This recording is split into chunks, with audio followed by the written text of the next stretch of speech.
G'day everyone. This is my new rooftop tent. Got it from Anaconda. It was about $2,400. You get it on special, I did at least. Yeah, so this is just my first sort of review of it. Since, as you can see, it's not even on the car yet. I'll post a video on how to open it and what it's like inside too. So yeah, to open this thing, it's quite simple. You just undo all the latches. I think there's a total of 8 of them in total, which is easy enough. Obviously, you know, it'll be a little harder when it's actually on the car. Sorry for the bad camera angles. Yeah, using the phone because I'm too stingy to go out and buy all the proper equipment, which is fair enough since I don't do this often. There you go, that's all off. So yeah, you can just grab it, you know, roughly in the center.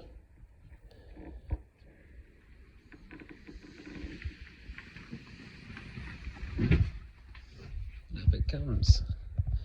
So this strap here is used to pull it back down. That's one side of it up. And once again, in the center.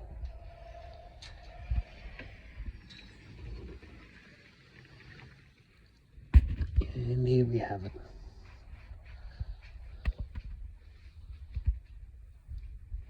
It's pretty big. Too bad trying to dodge a bloody big giant bug that keeps walking around. Look at him go. I wonder what he is.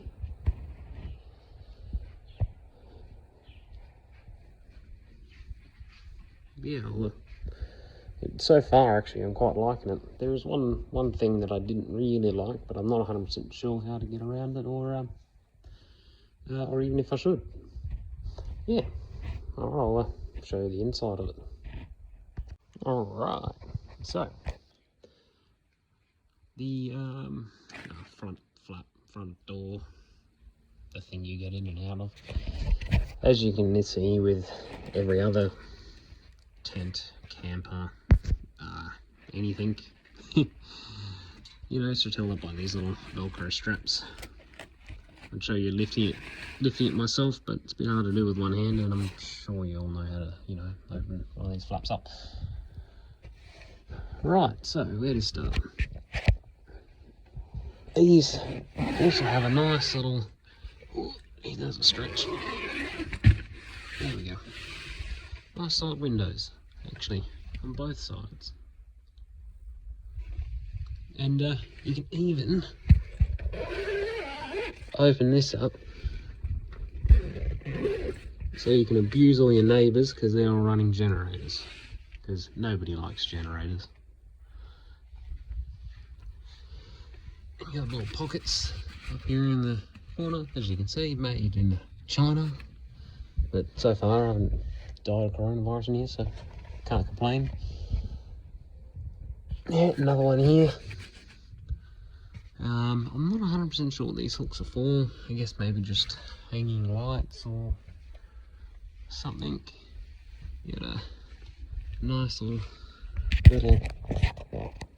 theme up above here. As you can see, that's the outside air vent, which is still propped up. Yeah, so yeah, you just unhook this. Ta-da. So yeah, you put that on so that when you push it all back in, the what is it called? The elastic strap actually brings the back in. Hopefully you don't mind the hand movements going around. So yeah, then you obviously have the mattress. You have a very thin mattress, and it's about as hard as a rock. And underneath that, you got another sort of mattress thing, which would be best described as concrete. this is quite uncomfortable, really. I'm going to have to get some sort of foam or eggshell or something that's a bit better to stand on. But, well, which side was it? I think it was, I don't know, you must have to take it from underneath. Yeah, so from underneath there is a zipper. I'll try and actually show you that. So you can actually take out that, that bottom, what do you call it, this one, the mattress out of there. Yeah. And, well, yeah, fairly roomy actually. I think it's about the size of a double bed, which is good since I'm, well, I don't know how tall I am. Nearly 6 foot. Oh, I'll tell everyone I'm 6 foot, how's that? This USB here, that's actually for this white strip here. It's actually a light, which is pretty cool. I don't have a battery pack to get it to work yet, but we'll work on that one. I'm sure I'm not too stingy to go out and buy one. Right, so yeah, this is the underneath of it. As you can see, it's, oh, hang on, let me get the camera out, there we go. As you can see, it all moves up, sort of like, it's quite literally a tent on a roof rack.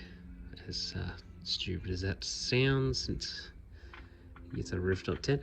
But anyway, there's your zip for getting the, what do you call it, that bloody mattress thing out.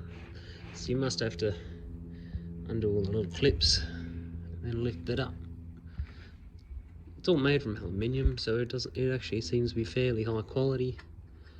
Everything's not too sharp.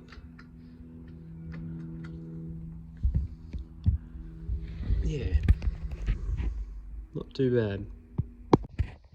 Right, so getting this thing down, I found the easiest way is to obviously use the strap. Pull this down. This is a lot easier when you have two hands, may I add. Stay. There we go. Now I found sometimes, as you can see here, it's not actually going in. Once you get to this stage, sometimes you just need to pull it across. That way the aluminium is actually sitting on the rubber seal. Right. Now that that's nice and done. Oh, right, I need to actually get that down. Make sure that that is down. Oh, I did actually forget something. That little elastic band. Oh, I'm sure I'll be fine without it for now.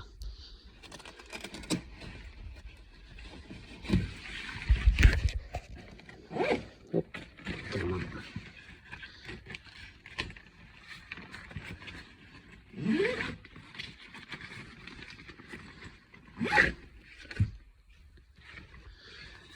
You know it's fairly easy to put down and put in together when you can do it all with one hand. Right, so the door's closed, although I keep this open. It seems to compact and open up a lot easier. So in you get. It closes. Now I close that side first, so that when you actually flip these boot things up, they stay there. Makes life a little easier. And you just simply grab it in the middle and pull down. Like that. Nice and easy. I have found that every now and again, although for demonstration purposes it isn't doing it now, that, well, for a start, this side here comes out. If you try and put that clip on, it actually touches there, and I found that it doesn't lock in, so you need to make sure that you push this side that way.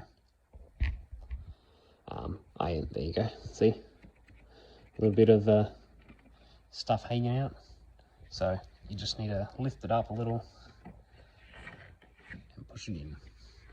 That way the seal isn't being interfered, so that if it ever rains, then you can, you don't go to sleep in a wet bed. I don't mind that gap that gets taken up when you, oh god, there we go. See, it's all gone. Alright, cool bananas. Alright, I guess I should show actually what you get with your purchase of the rooftop tent. So you get a nice big extendable ladder. With a bit of luck it'll actually go high enough for my car. That was a problem I had with my other rooftop tent, where it was about a foot too short. So you always had to prop it up and it was annoying. So yeah, you got these two little clips. They go actually in the top of the ladder so that it doesn't fall off when you're climbing up and down. So these, I believe, bolt into the bottom of the camper. They actually use these as well. So these go around your roof racks, apparently. We'll see if these actually work with my car or not. If not, I'll make my own. Yeah, I don't know what these are for. Little Allen keys. I mean, if I actually did read the, the owner's manual, but we all know we don't know that. Don't do that. Here's a little Allen key for your magic Allen keys that do many things, I'm sure. A bag and 2 roof racks. Now these roof racks actually, if I may switch everything around, actually connect, I believe, up to here. Actually, speaking of which, from the looks of that, that's probably where your Allen keys go. So yeah, so you can put roof racks on top of this camper. I'm not a fan of that idea, having a roof rack on a roof rack, because of the amount of weight that is going to be up top. I mean, let alone if your car is even allowed to have that sort of weight onto the road. I know that quite a lot of cars actually can't have this sort of stuff on the roof legally anyway, but oh, who cares about that? It's all part of the fun, isn't it? I'm pretty certain that if you have the roof racks on, you actually can't lift anything. You can't actually lift the rooftop tent unless you have everything off the roof. So another thing to think about, I just don't think these are worth it. And if I could save a couple of $100 on the purchase of the rooftop tent by not including these, I probably would be very happy with that. Yeah, but as far as specs go, it'll focus. There you go. So that's all the capacity of everything. Yeah, there's your sizes. Now, 75 kilos, obviously not including the ladder as it says. I'm not sure what the difference is between net and gross. Maybe that's like with bedding and stuff in it. I don't really know. Either way, it is a bit weighty. So make sure your car can actually, handle that sort of weight. My parents' car had that sort of issue where they put a rooftop tent on it and actually damaged the roof because too much weight. Yeah, it's nice and simple and easy. It's even easy to get down. As you can see, there's actually nothing actually underneath, which that's like the mattress sort of thing there. It's kind of like the sort of thing I didn't really like about it. I wasn't 100% sure if I should add a bit of aluminium or plastic that goes across the whole thing, or the whole bottom, should I say, but I'm not sure, because I'd be more worried about rain and dirt and stuff falling into here and then just collecting in the bottom and growing mold. So there's probably a reason why it's built like that. Yeah, so this is roughly where it connects onto. Well, not roughly, that is where it connects onto. There There's the other one for this side. It seems to have something, big hand out of the way, right here. It goes all the way along the hallway. If I can open that. Oh, come on, camera, focus. That's all. All hard. It actually seems to be fairly strongly built. And once again, in the corners, there you go. Small straps, so you can undo this and actually take out the whole tent. But I can only guess that it'd be an absolute pain in the ass to get this out. Sorry, camera angles, I'm looking at the bloody camper more than where I'm pointing the camera. Yeah, so you have the same deal over here, except it only goes there. Then you got 4 of those little straps underneath to, you know, so the bottom doesn't float away. But overall, I think this is actually pretty good for its price. $2,400, I think it was. And but yeah, I got it on special, so can't complain. I'd probably give it a good 8 out of 10 at the moment, but I've yet to have it in a storm to see if I get totally drowned. Unlike my old one, which was very watertight, right up until the roof cracked. But that was an old fiberglass thing, it's seen better days. But yeah, Dune 4-wheel drive, it's quite nice.